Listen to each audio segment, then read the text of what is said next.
Why should John care? He's in prison, in a dungeon, locked away. His days are numbered. He knows Herod's wife, or illicit wife, Herodias, is out to get him. And yet here he is in prison, and he sends his disciples, who probably visit him and speak through the windows, the bars of his gate, and he sends them to go find out about this fellow, Jesus. Is he the Christ? Is he the one for whom we've been waiting? Why does he care? Why does it matter anymore to him? He's not getting out. He's not going to be able to follow the Christ. He's not going to be able to meet him face to face. He's not going to be able to be one of his disciples. Why should he care? All is over for John the Baptist. All is over for John the Baptist according to the world's standards. He has no freedom. He has no choice. He has not many days left. And yet, when he learns, and this is where we have to imagine, when he learns of what is going on and that Jesus is the Christ come into the world, John is set free. He's not set free from his bars. He's not set free from his prison, but he is set free. All of a sudden, all of those things that imprison him, all of those things that weigh him down, that hem in his life, none of them can touch him anymore. None of them can do any harm to him because he has found the Christ. He has found his Savior. And so nothing else matters. It all pales in comparison. And John experiences joy. To know that the Christ has come, to know that he has come and that my disciples have recognized him, I've done my job.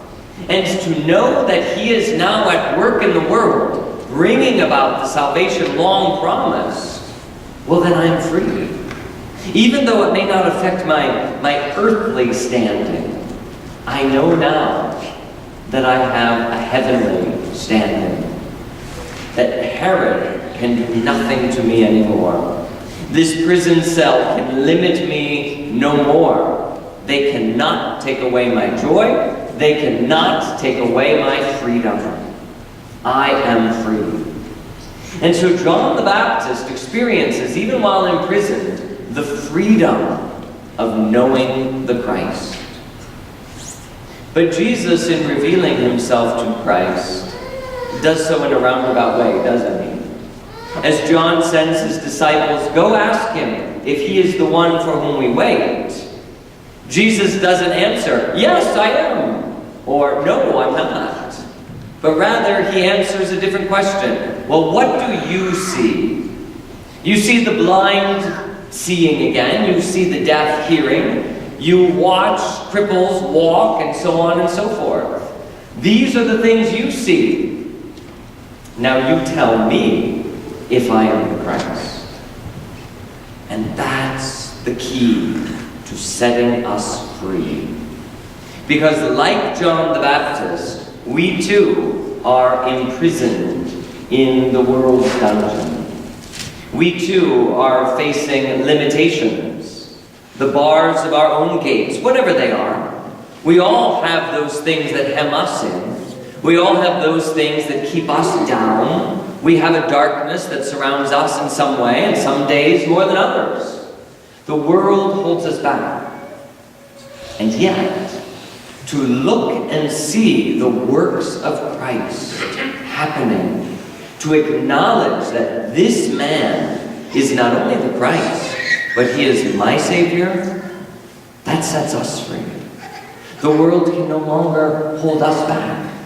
Nothing that happens to us can take away our joy, can take away our happiness, because we have come to recognize the one who saves us. And just as John isn't the one who is set free, nevertheless, he rejoices because he knows the Christ is at work, and he sees the big picture unfolding. And he knows he has a place now in the kingdom, and so do you and I. And this is why Jesus speaks of John as being the greatest born of woman. He speaks of him in this way because John the Baptist recognized that this could be the Christ. John the Baptist was able to see that in his own life, and he was able to direct others to that same end. John the Baptist stands out among mankind as this rose candle stands out among the dark purple ones. It stands out and announces joy.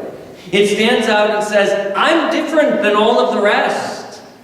That as you sit in darkness, as you wait for Jesus, as you hope your life gets better, I say, He's already here. I say, rejoice.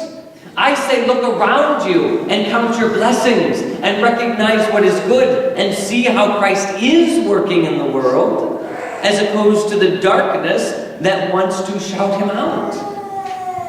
John the Baptist stands out as a shining light. And not only does it lift him up and breaks him free of his prison, but it also sets others free, because his disciples will become Jesus' disciples. And all those who recognize Christ themselves will be set free. And so you and I are called now to be just like John the Baptist. We are called to be the rose candle in the midst of the dark ones. We are the one to announce a new light, to live differently. Because the world that surrounds us is dark. And the world does promise us many things.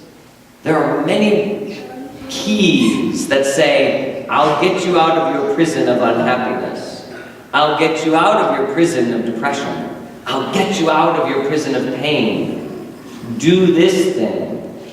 Have this thing. Chase after these things. Engage in these things. And so on and so forth. Filling our lives with temptations and activities and things.